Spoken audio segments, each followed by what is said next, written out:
हो गया? हाँ ठीक। सुनो, तो लास्ट टाइम हम लोगों ने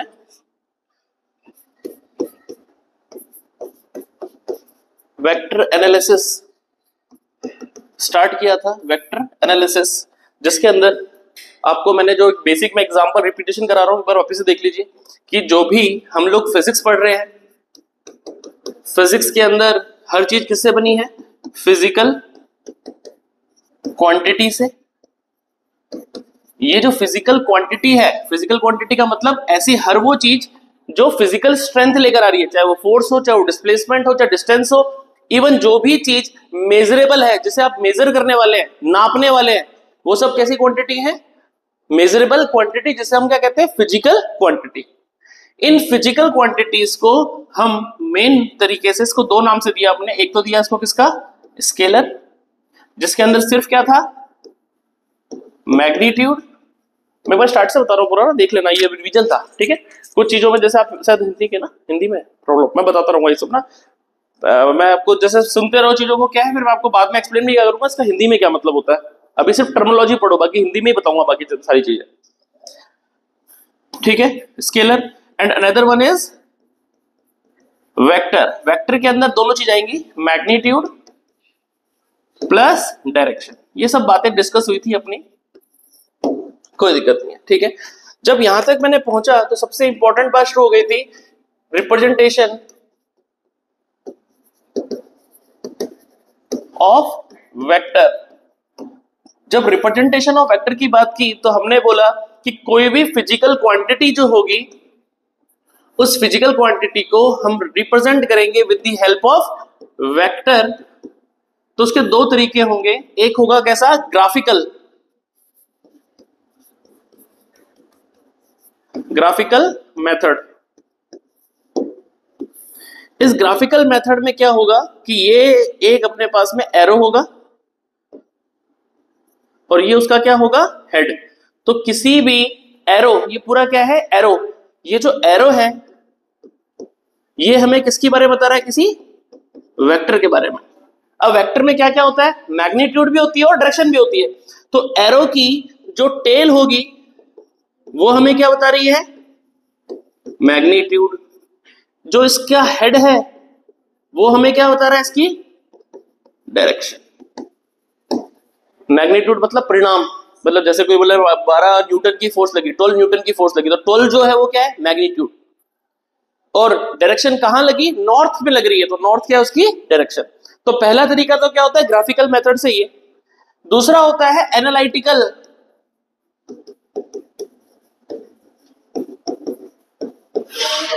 एनालिटिकल मेथड।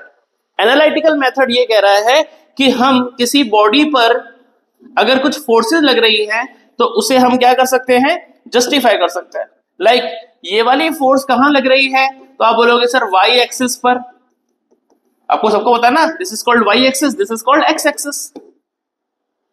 एक्स एक्सिस को मैंने सिखाया था आपको आई कैप से, कि जब भी मुझे ये बोलना है कि कोई फोर्स एक्स एक्सिस की तरफ लग रही है तो मैं क्या बोलता हूं? आई कैप। आई कैप। और जब भी कोई चीज वाई की तरफ लग रही है तो उसे क्या बोलता हूं? जे कैप। और कल को एक और आएगी, कौन सी एक्सिस? जेड एक्सिस, तो उसे किससे बोलूंगा? के कैप से। तो अगर किसी बॉक्स के ऊपर इस तरीके से कुछ चीजें लग रही है, फोर्स लग रही है वाई एक्सिस और एक्स एक्सिस में, तो मेरे को लिखने का तरीका, सपोज करो 3 न्यूटन लग रहा है ऊपर से और 2 न्यूटन लग रहा है कहां? यहां से। ये टेबल है, इस टेबल के ऊपर फोर्सेस लगा रहा हूं, एक फोर्स यहां से लगाई 2 न्यूटन और एक लगा रहा हूं 3 न्यूटन यहां से। तो उसे मैं लिखता कैसे हूं वेक्टर नोटेशन में? सर वाई एक्सिस में लग रही है फोर्स, यहां एक्स एक्सिस में लग रही है, तो लिखूंगा टोटल फोर्स एफ वेक्टर। हर वो क्वांटिटी जिसके ऊपर मैं ऐसा एरो बनाऊंगा उन सबको क्या बोलूंगा? Vector quantity.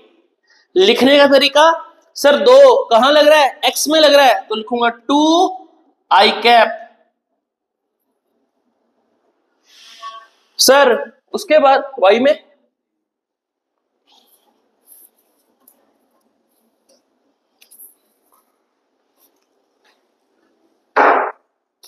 उसके बाद कहां लग रहा है? वाई में। तो 3 न्यूटन लग रहा है, कहां लग रहा है? डाउन में। तो ये क्या होता है? Plus Y axis. ये क्या होता है? Minus Y axis. तो क्या लिखूंगा? -3, इस तरीके से, ठीक है, तो ये क्या था, एक रिप्रेजेंटेशन कि कैसे किसी वेक्टर क्वांटिटी को सदिश, सदिश और अदिश पढ़ा नाम सुना, सदिश अदिश 9th में, स्केलर अदिश राशि, मैं समझाऊंगा इसको, ठीक है। इंग्लिश टर्मिनोलॉजी पढ़ते रहो, 11th 12th में आगे चाहे किसी भी स्कूल में पढ़ोगे, लेकिन होगा क्या, अल्टीमेटली क्या करना है अपने को, इंग्लिश में जाना है। कॉलेजेस के अंदर कोई हिंदी नहीं बोलता, मेरे पढ़ाई हुई है हिंदी इसलिए मेरे को ध्यान है, ठीक है। हाँ, 2i cap minus 3j cap, okay. तो ये क्या बता रहा है, एक वेक्टर बता रहा है। तो वेक्टर को दिखाने के लिए या तो आप ग्राफिकली जाएंगे या आप क्या जाएंगे, एनालिटिकली, ओके सर। इसके बाद मैंने शुरू किया था लास्ट टाइम अलजेब्रा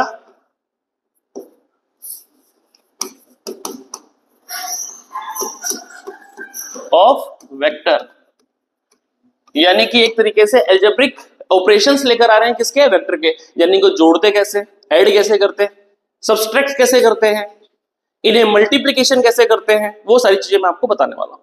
तो अलजेब्रा में जब मैं गया तो मैंने सबसे पहला आपको यूज करवाया एडिशन ऑफ वेक्टर, कि दो वेक्टर क्वांटिटी को जोड़े कैसे। क्या कहना चाहते हो सर, अरे मैं कह रहा हूं मैं किसी पे 2 न्यूटन लगा रहा हूं और 5 न्यूटन लगा रहा हूं, तो टोटल कितनी फोर्स लगा रहा हूं, तो मुंह उठा के 3 और 5 8 होता है मत बोलना।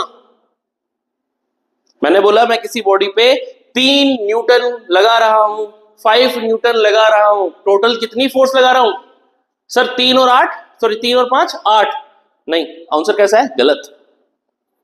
कुछ राशियों को जोड़ने का तरीका अलग है, वो मैं तरीका सिखा रहा हूं आपको, ठीक है। अब आपको यह पूछना है, जब मैं अगली बार आपसे पूछूंगा कि बताओ कि सर 3 न्यूटन और 5 न्यूटन मिलकर कितना होता है, तो आपका जवाब होना चाहिए कि सर किस एंगल पे लगा रहे हो ये तो बताओ। अगर मैं 3 न्यूटन यहां से लगाऊं और 5 न्यूटन वहां से लगाऊं, तो इस बॉडी पे कितनी फोर्स लग रही है, 2 ही तो लगी। सपोज करो छोटा बच्चा आया, वहां से 3 न्यूटन लगा रहा है, मैं वहां से 5 न्यूटन लगा रहा हूं, लग कितनी रही होगी, 2 न्यूटन, क्योंकि उसकी तो कैंसिल हो गई वाली। तो ये बहुत जरूरी है कि फोर्सेस के बारे में जब आप बात कर रहे हो जोड़ने और घटाने की, तो आपको एटलीस्ट पता हो कि वो फोर्सेस का एंगल क्या है, कि किस ओरिएंटेशन पे वो फोर्सेस लग रही है, इसीलिए वो एंगल पे डिपेंडेंट होती है। जब ये बात मुझे समझ में आई तो मैंने इसके लिए एक रूल निकाला, जैसे मैंने नाम दिया किसका, ट्राइंगल लॉ का। सबसे पहला कौन सा लॉ आया, ट्राइंगल लॉ। वो कहता है कि अगर कोई 2 वेक्टर आपके पास हैं, suppose this is A vector, दूसरा वेक्टर है बी वेक्टर, मुझे इन दोनों को क्या करना है, ऐड। तो वो कहता है ग्राफिकली कि आप इसे ऐड करेंगे टेल हेड टेल हेड, कैसे अरेंज करेंगे, टेल हेड दोनों को क्या करेंगे, जोड़ देंगे, तब जाके जो आंसर आएगा वो क्या आएगा, हेड टेल। यानी कि जब इन्हें ऐड करना है तो सिमिलर ऑर्डर में आंसर आता है, अपोजिट ऑर्डर में। सर समझ नहीं आ रहा, सीखो। इन दोनों को जोड़ना है तो जोड़ने का तरीका क्या होगा, एज इट इज जैसे है पकड़ के लगा दो, पकड़ के लगा दो। कैसे लगाओ सर, ये था लो, ये रहा, ये क्या आ गया, ए वेक्टर। कैसे लिखा, टेल हेड। अब अगला टेल हेड, यहां से जोड़ दो B vector, A vector B vector, tail head. अब इनका जो आंसर आएगा वो आएगा टेल से टेल, हेड से हेड, ये आंसर आएगा ए वेक्टर प्लस। तो ये तरीका क्या हो गया, ग्राफिकल मेथड। सर समझ नहीं आ रहा कैसे करेंगे, अरे कुछ नहीं करना, तुझे ऐसे समझना है इस चीज को कि अगर तेरी बारिश आ रही है, तू कहां जा रहा है, आगे, तो तेरे को जो तेरे छाता हो गया, तेरे को जो हवा महसूस होगी, तेरे को बरसात आती हुई दिखेगी। अगर आप खड़े हैं, कई बार आपने नोटिस किया होगा, आप खड़े हैं, बारिश आ रही है तो आपके सिर के ऊपर बारिश गिर रही होती है, हवा नहीं चल रही तो सिर पे गिर रही होती है। लेकिन अगर आप उस सीधी गिरती हुई बारिश में साइकिल चला रहे हैं, बाइक चला रहे हैं, तो आपको फेस पे आती हुई लगेगी, ऐसा लगे आगे से गिर रही है बारिश। तो क्या आपके खड़े होने से और चलने से दोनों में अंतर हुआ ना, वो अंतर मैं आपको समझा रहा हूं। This is called relative velocity, ठीक है। आप अगर बैठे खड़े थे तो आपका कपड़ा नहीं हिल रहा था, कोई भी आपके सपोज कोई स्कार्फ पहना हुआ है, लेकिन आप गाड़ी चलाते हो तो पीछे की तरफ स्कार्फ हिलता है ना, वो क्या था, रिलेटिव था। अगर हवा भी सपोज करो, आप बाइक ऐसे चला रहे हैं, स्कार्फ कहां जाएगा, पीछे, लेकिन आप ऐसे चलाएंगे और हवा यहां से आएगी, अब कहां जाएगा स्कार्फ, इधर पे नहीं जा सकता, क्यों, आगे भी तो जा रहे हो, तो क्या होगा, दोनों का मिला जुला रूप, इधर टेढ़ा जाएगा स्कार्फ, ना तो यहां का रहा और ना वहां का रहा, मिक्स होकर यहां आ गया। इसे कहते हैं रिलेटिव निकालना। रिलेटिव कैसे निकाल पाए, दोनों चीजों को जोड़कर निकाल पाए, जोड़ना सिखा रहा हूं, ठीक है। तो जब इस तरीके की बातें समझ में आई, तो सर इसको एनालिटिकली कैसे करेंगे वो देखने के लिए मैंने सिखाया आपको कि suppose this is A vector, इसको जोड़ रहा हूं किसी बी वेक्टर से, तो मैंने क्या यूज किया, ट्राइंगल लॉ। ट्राइंगल लॉ के हिसाब से कैसे काम करवाया, ये रहा तुम्हारा ए वेक्टर टेल हेड, ये रहा तुम्हारा बी वेक्टर टेल हेड, तो तुम्हारा रिजल्टेंट आंसर कितना निकाला मैंने उस दिन, टेल से टेल, हेड से head, this is called R. R मतलब कि परिणाम, या फिर इसको हम क्या बोल सकते हैं, रिजल्टेंट।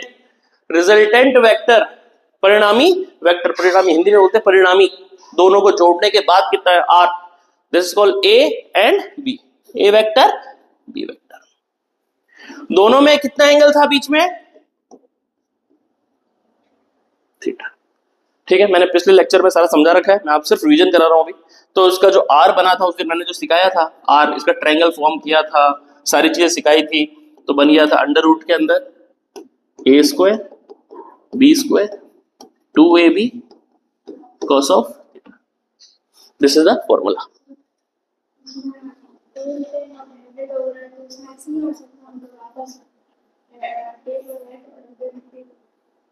देखो यहां मैंने क्या किया, टेल हेड किया।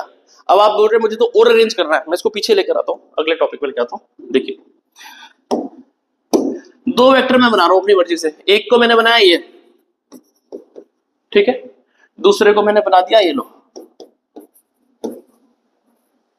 मैं जोड़ूंगा तो कैसे जोड़ूंगा इसको, सर ए वेक्टर इसको पकड़कर यहां लगा दिया, बी वेक्टर।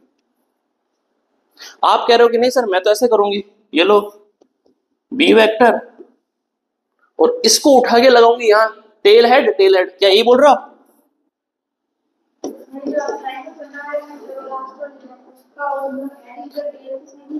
आपको कहीं पे भी ट्रायंगल बनाना है, ट्रायंगल के दो तरीके ही बन सकते हैं।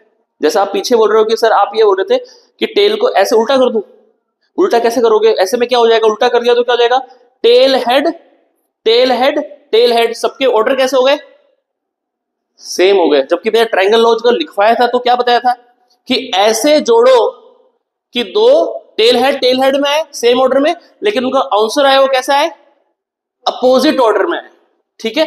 अब देखो हुआ क्या, जैसे इसमें मैं आपको सिखा रहा हूं, ये ए वेक्टर था बी वेक्टर था, इन्हें जोड़ने के दो तरीके हो सकते हैं, इन्हें जोड़ने के दो ही तरीके हो सकते हैं, या तो ऐसे जो मैंने बनाया या ऐसे।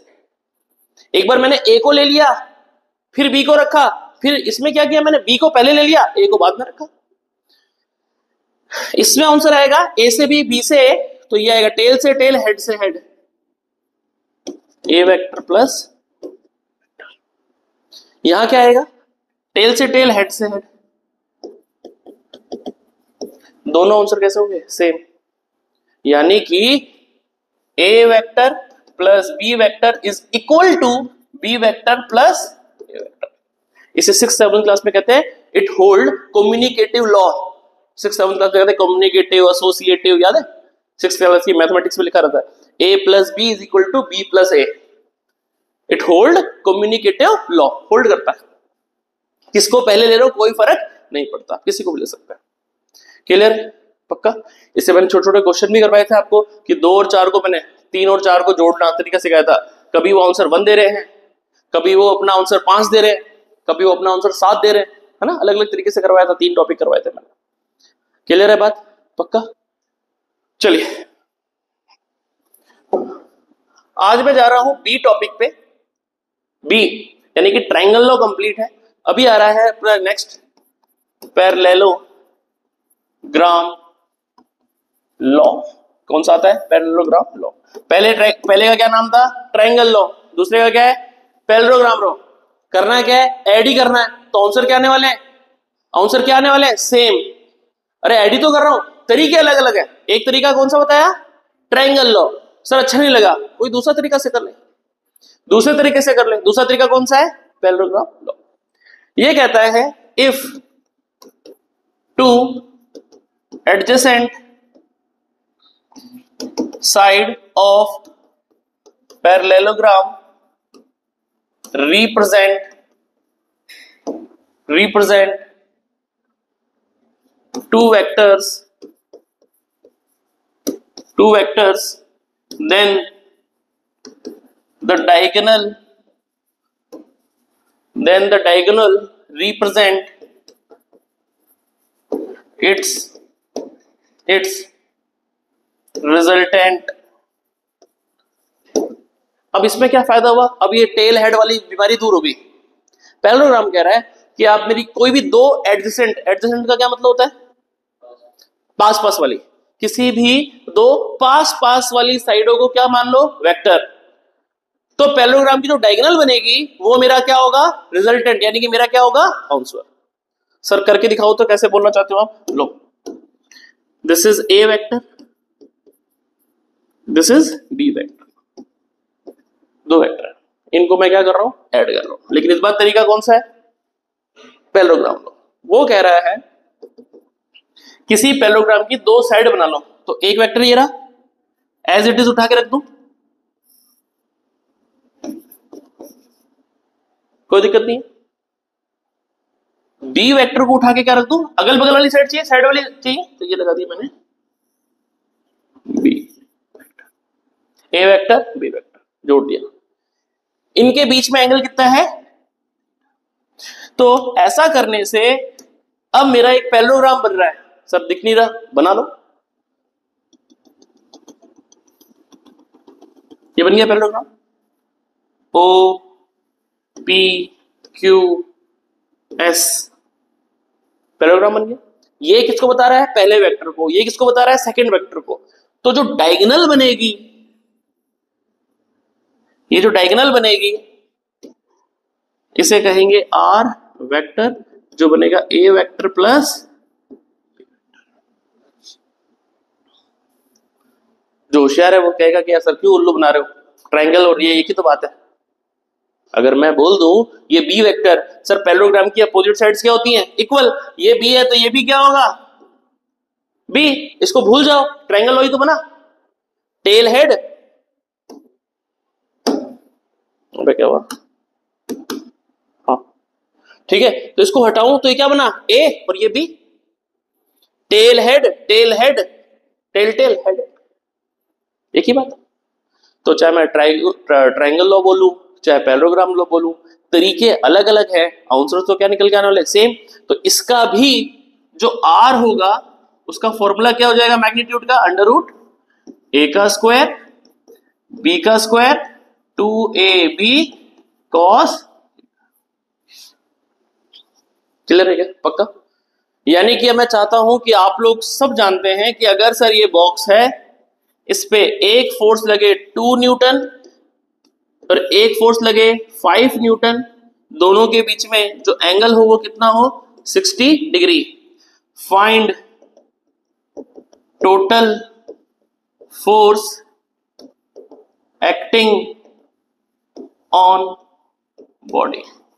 बताइए, अगर मैं आपको सिंपल सा क्वेश्चन बना के दे दूं,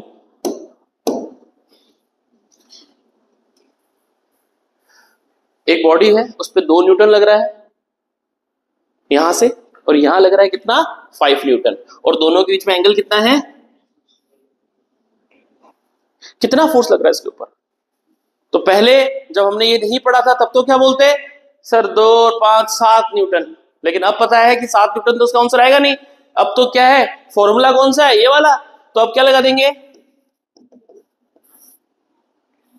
2 का स्क्वायर 5 का स्क्वायर 2 2 5 cos 60। cos 60 कितना होता है? cos 60 की वैल्यू 1/2। 2 का स्क्वायर 4 25 2 और 5 10 14 और 25 कितना होता है? 14 और 25 39 39 तो कितना जाएगा रूट के अंदर 39 39 का मतलब कितना होगा 6.1 Newton 6.1 something Newton. This is your answer. इस बॉडी पर टोटल फोर्स कितनी लग रही है? तो जो आपको दिमाग में लग रहा है 2 और 5 7 होता है, 7 नहीं होता, कितना होता है 6.1 न्यूटन फोर्स लग रही है। इस तरीके से अपन इसको क्या करते हैं, सॉल्व करते हैं।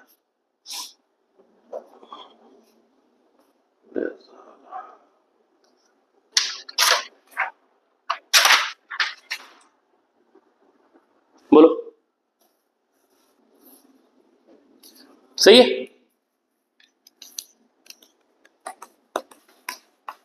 ये तो मिल जाएगा आपको ना, कॉपी में दे दूंगा मैं, पैनल तो मिल जाएगा आपको, लिखने की जरूरत नहीं। ठीक है, समझ में आ गया? बस सिंपल आपको कैसे करना। मैंने 3 वीडियो बना दिए इसके वेक्टर के, पहला दूसरा 2 हो चुके थे, तीसरा आज चलेगा। ठीक है, तो उसमें आप देख लीजिए एक बार, जिसने छूट गया है अपना, एक बार उसको 2 को पहले देखना, तभी समझ में आएगा, अदरवाइज नहीं आएगा। मैं फिर बोल रहा हूँ, हिंदी नहीं है कि कहीं से भी उठाए, सुंदरकांड से उठाए तो सुंदरकांड से पढ़ लेंगे, पीछे वाले बाद में देखते रहेंगे। तो स्टार्टिंग ही करना पड़ेगा कि जन्म कैसे हुआ, चीजें कहाँ गई, कैसे हुई, वो सब करना पड़ता है। This is a physics. हाँ, बेसिक्स लेने पड़ेंगे। आफ्टर दैट बेसिक्स जब आपके अच्छे हो जाएंगे तो आप लोग इसको कवर कर जाएंगे। तो उसके लिए मेहनत करनी पड़ती है, चीजें करनी पड़ती है, वो आपका लुकआउट होता है। ठीक है, गाइड मैं कर दूंगा आपको कैसे करना।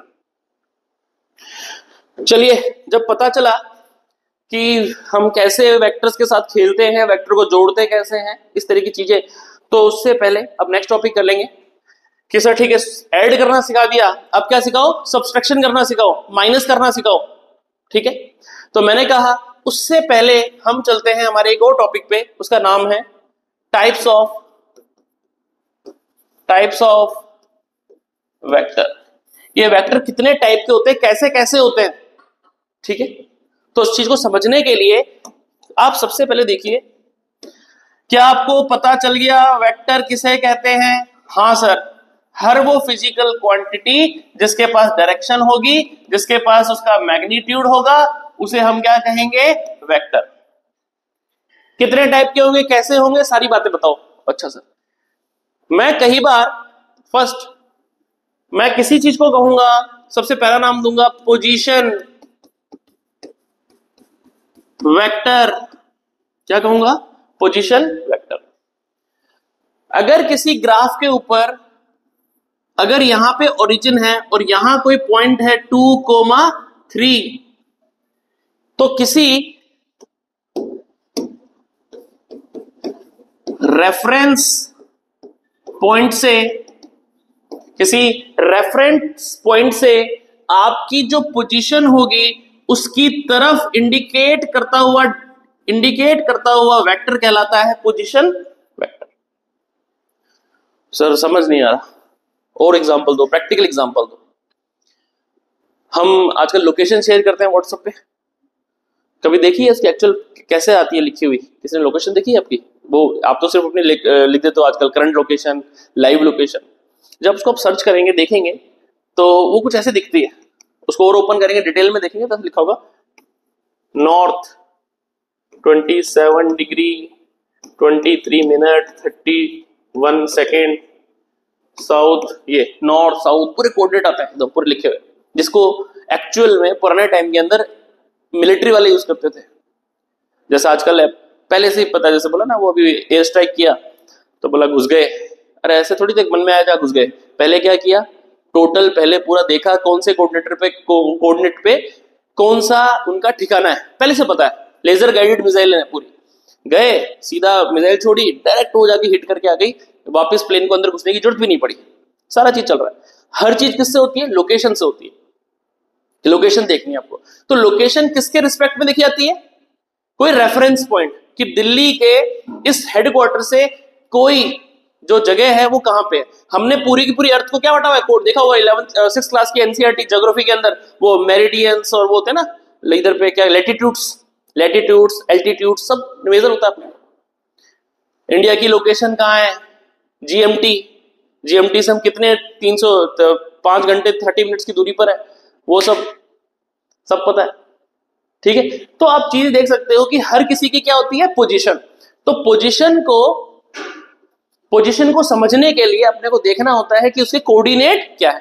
तो अगर मेरे को यहां पे बोलना है तो मैं क्या बोलूंगा, ये ओ ए पोजीशन है तो उसको क्या लिखूंगा, ओ ए पोजीशन जो है वो है 2 आई कैप 3 जे कैप। ये मुझे क्या बता रही है, इस पॉइंट 2,3 की लोकेशन बता रही है, पोजीशन बता रही है। तो a vector used to find position of a point, किसी पॉइंट की पोजीशन को बताता है उसे क्या कहते हैं, पोजीशन वेक्टर। बहुत सिंपल है, कोई दिक्कत नहीं। दूसरा,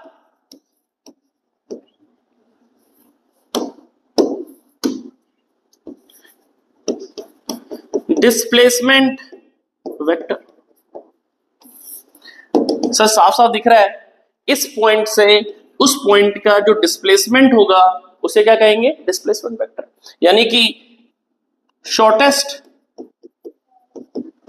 पाथ बिटवीन 2 पॉइंट्स, किसी दो पॉइंट्स के बीच का शॉर्टेस्ट पाथ जो होगा उसे क्या कहेंगे, डिस्प्लेसमेंट वेक्टर। सिंपल है, कोई दिक्कत भी नहीं इसके अंदर, समझेंगे। तो तीसरा और वेरी इंपॉर्टेंट जो मुझे सिखाना था, एक्चुअली वो तो दो मेरे को नाम लेने पड़े, मुझे उससे लेन देना नहीं था, वो तो आपको वैसे भी आ जाएगा समझ में। बहुत सिंपल है, पोजीशन बता रहा है वो पोजीशन वेक्टर, जो डिस्प्लेसमेंट को कैलकुलेट कर रहा है वो डिस्प्लेसमेंट वेक्टर। कोई बड़ी बात है नहीं। कल को कोई वेलोसिटी की वेक्टर को बताऊंगा तो वेलोसिटी वेक्टर, एक्सेलरेशन वेक्टर, जिनके पीछे जो फिजिकल क्वांटिटी पता थी उनके पीछे वेक्टर लगा दो। अब वेलोसिटी क्या होती है, डिस्प्लेसमेंट अपॉन टाइम पता तो था, पीछे वेक्टर और लगा दिया। ठीक है sir. Third is called zero vector, zero vector, और इसे मैं कई बार आपको बोलता हुआ मिलूंगा direction vector, unit vector, zero vector, और इसको कई बार और इसे यूनिट वेक्टर भी कहते हैं। क्या कहते हैं, यूनिट वेक्टर भी कहते हैं। तो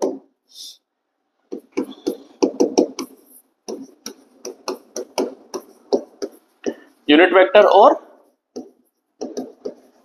डायरेक्शन वेक्टर। अगर किसी ओरिजिन से कोई पॉइंट ए है, सपोज x, y, तो जो उसकी डायरेक्शन को शो कर रहा होगा उसके वेक्टर को निकालना है। तो सर आपने अभी भी सिखाया था कि इसको मैं ओ ए वेक्टर लिख सकता हूं, ओ ए वेक्टर।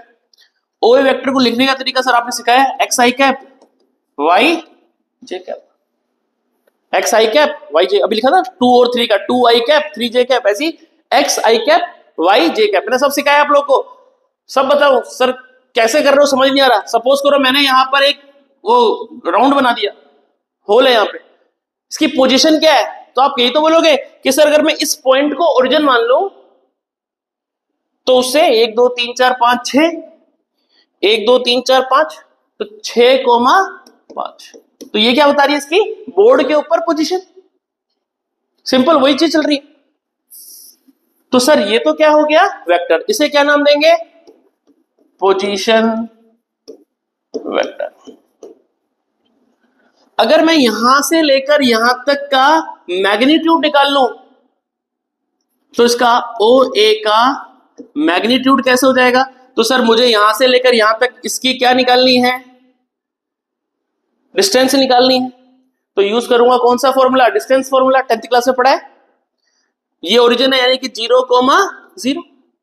तो कैसे निकालूंगा, तो आप कहोगे सर अंडर रूट के अंदर डिस्टेंस फॉर्मूला सबको आता है, x minus 0 whole square y minus 0 whole square, x2 minus x1 whole square, y2 minus y1 whole square, distance formula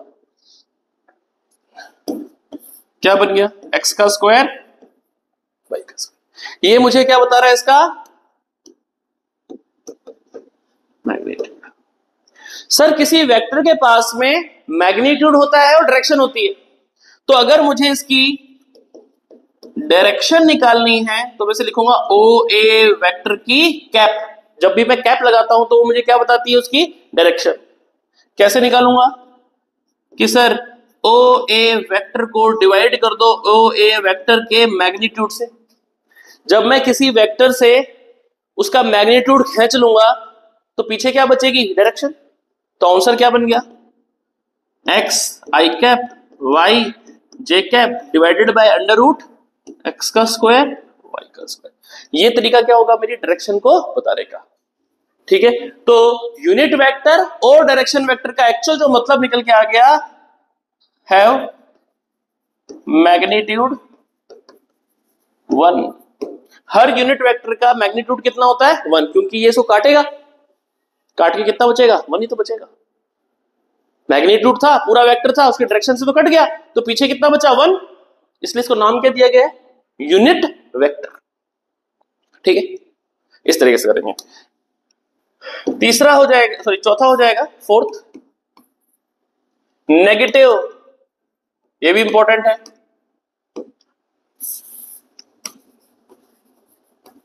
negative vector, negative vector, negative vector क्या करेगा, कुछ नहीं कर रहा sir, only direction is opposite but magnitude is same. नाम से समझ में आ रहा है, सिर्फ नेगेटिव हुआ है। क्या मतलब था सर, अगर मैं कोई वेक्टर ऐसे बना रहा हूं, इसे कह रहा हूं अगर ए वेक्टर, तो ये क्या बता रही है उसकी मैग्नीट्यूड, और एरो क्या बता रहा है डायरेक्शन। जब भी नेगेटिव कर रहा होगा तो हम क्या करेंगे, रिपीट कर देंगे उसको, क्या उल्ट देंगे उल्टा, यानी कि इसी का नेगेटिव वेक्टर कैसा दिखेगा, सेम लंबाई, लंबाई सेम, लेकिन डायरेक्शन कैसी अपोजिट। तो अगर मैं इसे ए वेक्टर कहता था तो इसे क्या कहूंगा, माइनस का ए वेक्टर। तो किसी का भी अगर मुझे नेगेटिव बनाना है तो मैं उसकी डायरेक्शन को क्या करूंगा, सिर्फ उल्टा। मैं नॉर्थ जाता था तो मेरी डायरेक्शन क्या हो जाएगी, साउथ, बस इतना सा करना है। फोर्स अगर मैं नॉर्थ की तरफ 3 न्यूटन लगाता था तो अब क्या लगा रहा हूं, साउथ में लगा रहा हूं, तो आपको उसको क्या बोलेंगे, नेगेटिव वेक्टर। और जैसे ही मैंने ये बात समझाई तो आपको याद आएगा, जैसे कि सपोज करो अभी मैं जो टॉपिक बताने वाला था आप लोगों को, क्यों ना सर लगे हाथ तो अभी करवा दो, सब्सट्रैक्शन ऑफ वेक्टर। हमारे फिजिक्स के अंदर सब्सट्रैक्शन नाम की चीज होती नहीं है, हम हमेशा क्या करते हैं, ऐड। फिर सर माइनस कैसे करेंगे, कल को माइनस करना हुआ तो क्या माइनस करना चाहता है। अगर मैं बोलूं मेरे को 2 + 3 करना है तो आप बोलोगे 5। मैं बोल रहा हूं कि मुझे जोड़ना है लेकिन सब्सट्रैक्शन की तरह जोड़ना है, तो मैं बोलूंगा 2 + -3, 2 + -, जोड़ ही रहा हूं, प्लस ही कर रहा हूं, लेकिन किसको कर रहा हूं, नेगेटिव नंबर को कर रहा हूं, तो ऑटोमेटिकली आंसर क्या आने वाला है, सब्सट्रैक्शन। अगर मैं 2 - 3 बोलूं या 2 + -3 बोलूं, बात तो क्या आने वाली है इससे। तो सर सब्सट्रैक्शन ऑफ वेक्टर के अंदर अगर मुझे कभी आप बोलते थे ए वेक्टर ये रहा, बी वेक्टर ये रहा, अगर मैंने बोला सबसे पहले सर a + b बना के दिखाओ तो सर आपने रूल सिखाया है ट्राइंगल ड्रॉ, उसके अंदर क्या करूंगा मैं, ये रहा a, ये रहा b,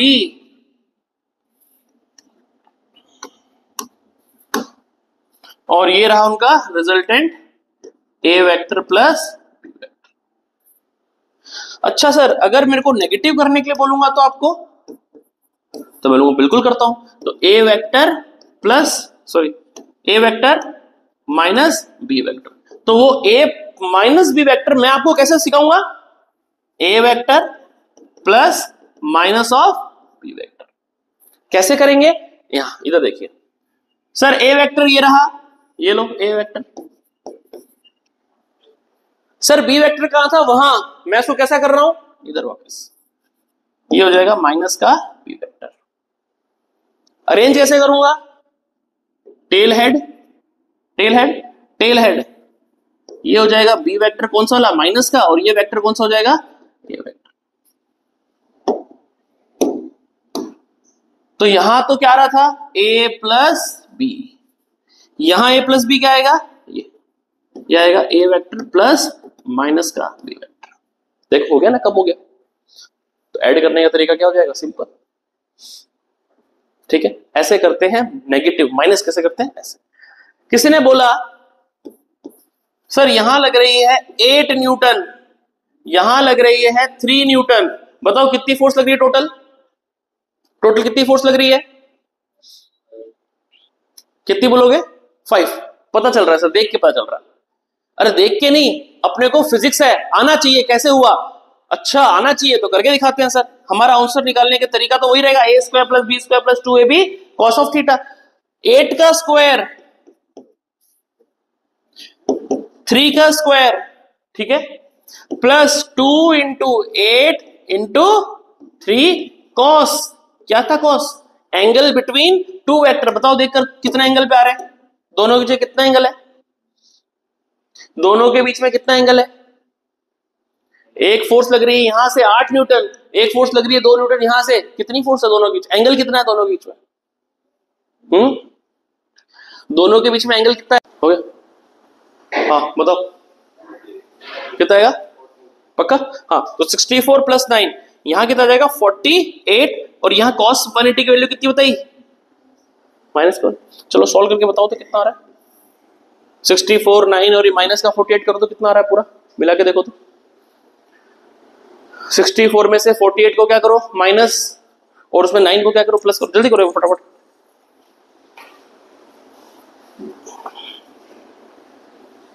अबे देख, हाँ आ रहा है 25। बिल्कुल वेरी गुड। कितना आ रहा होगा? 25। और √25 कितना होता है? तो एक तो आप देख के बोलते हो कि सर 8 यहां से 3 यहां से 5 आ रहा है, एक आप निकाल के बोलते हो। मोर कॉन्फिडेंट आंसर कौन सा है? जो हम निकालते हैं, खुद से निकालते हैं। वो हमारा प्रीवियस एक्सपीरियंस बता रहा है कि लड़ते हुए हमने बहुत लोगों को देखा है, कोई 5 न्यूटन से फोर्स कर रहा है, कोई 3 न्यूटन से फोर्स कर रहा है, तो पता चलता है कि हाँ जो टोटल आंसर है वो 2 न्यूटन से जो प्रभावी हुआ है वो निकल गया आंसर। लेकिन एक्चुअलिटी कैसी है? क्या क्लियर है? आई थिंक एक इस बॉक्स पे जब मैंने एग्जांपल दिया था तो ये क्या है, एक फोर्स कहां लग रही है? यहां। कहां? यहां। दूसरी फोर्स कहां लग रही है? यहां। तो अगर मैं सीधा किसी सिंपल बात करूं तो एक यहां पे और एक यहां पे, तो एंगल कितना बना? 180 पड़ा ना। ऐसे और ऐसे होता तो 0 ऐसे होता और ऐसे होता तो 160 170 कुछ भी हो सकता है। सारी वैल्यू मैंने सिखा रखी है निकालनी, कैलकुलेट करनी। मैंने 15 डिग्री भी निकालना सिखाया है आप लोग को। आप नहीं थे, आप लोग नहीं थे, मैथमेटिकल टूल में 12 भी कराया, 7.5 डिग्री भी निकालना सिखाया। क्या सर जरूरी है रटना? आएगा नहीं तो पढ़ नहीं पाएंगे? कोई जरूरत नहीं है। वापिस कभी जरूरत पड़ेगी तो सिखाऊंगा मैं कि हाँ कैसे निकालते हैं 7.5 डिग्री।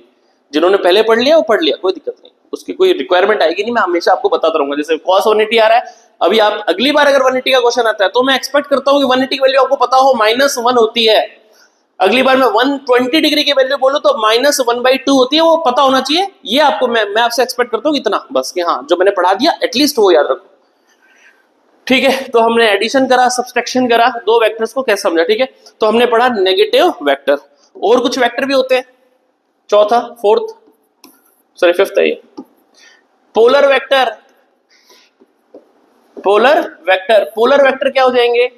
एक ही पॉइंट से दो अलग अलग जगह पे जा रहे हैं, यानी कि इसी पोलर वेक्टर को, और इन्हें नाम देते हैं को इनिशियल वेक्टर भी कहते हैं। क्या कहते हैं? को इनिशियल वेक्टर, जिनका इनिशियल पॉइंट कैसा है? सेम।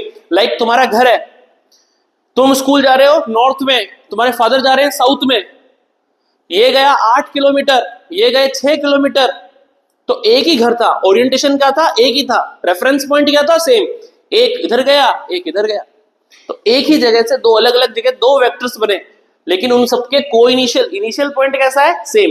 तो बनाया नाम पोलर वेक्टर, को इनिशियल वेक्टर।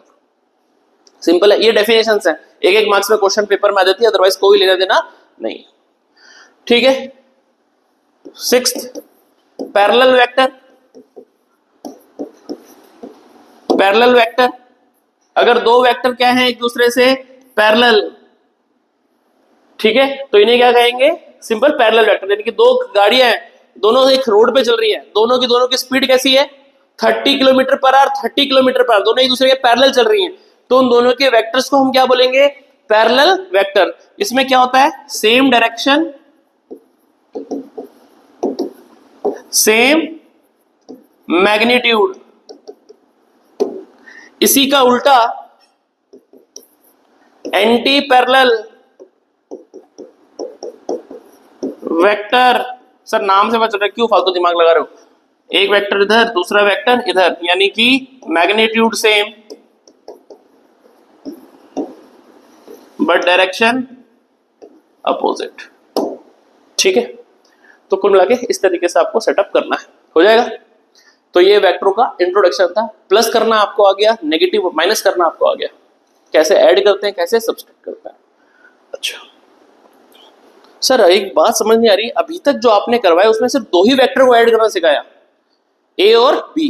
कल को सी आ गया, डी आ गया, ई आ गया, तो कैसे करेंगे? तो कैसे करेंगे उसको कराने के लिए आया अपने पास पॉलीगन लॉ। उसको कराने के लिए कौन आएगा? तीसरा है ना, सी। हाँ, polygon law, law to add multiple vector, law to add multiple vector. Multiple vectors को ऐड करना है, यानी कि ए वेक्टर है, बी वेक्टर है, सी वेक्टर है, डी वेक्टर है,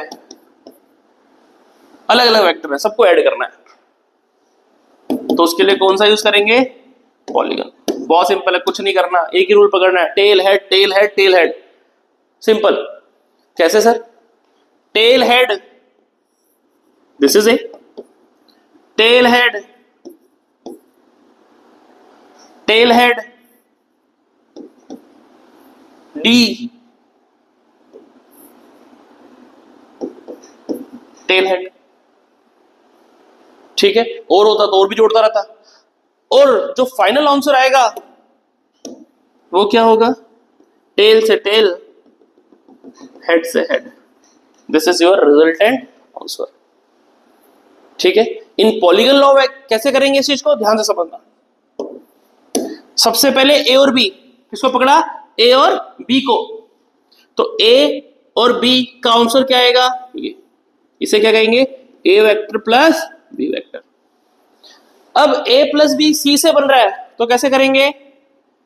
ये तो क्या था? ए प्लस बी। अब इसको भूल जाओ, तो ये क्या बना? Tell head, tail head.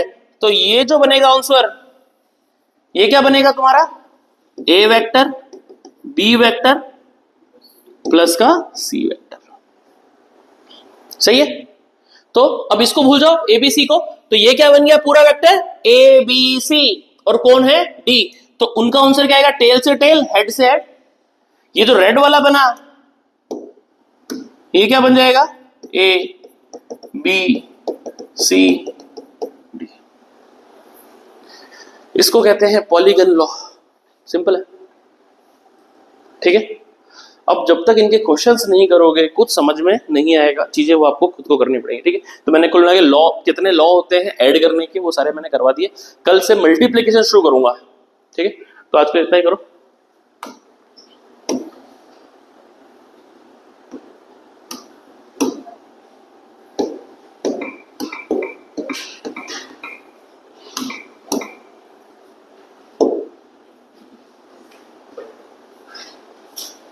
अब ऐसे क्वेश्चन पूछ लो जो भी पूछे, आप पीछे आपके बच रहे हैं ना क्वेश्चंस।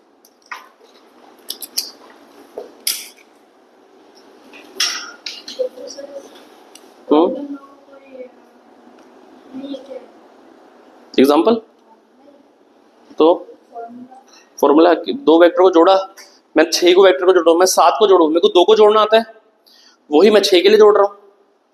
मैं 2 को जैसे जोड़ रहा था वैसे 6 को जोड़ रहा हूं। 6 को मैंने तोड़ लिया, पहले 2 को जोड़ा, फिर 2 से तीसरे को जोड़ा, फिर जो 3 का आंसर है इसको चौथे से जोड़ा।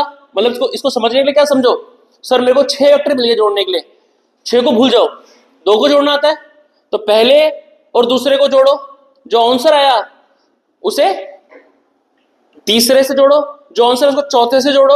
वही तो कर रहा हूं। तो आपने कुल मिला के चाहे कितने भी वेक्टर थे, कितने भी वेक्टर आपके पास होंगे,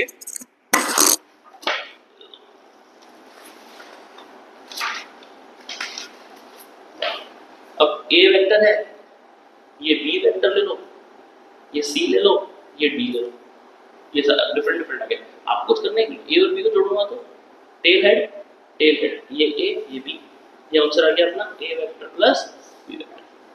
अब इसको भूल जाओ, सी वाले को उठा के चिपका दो, ये क्या है सी वेक्टर। तो जो इसका आंसर आएगा वो क्या जाएगा ए बी और सी आ गया।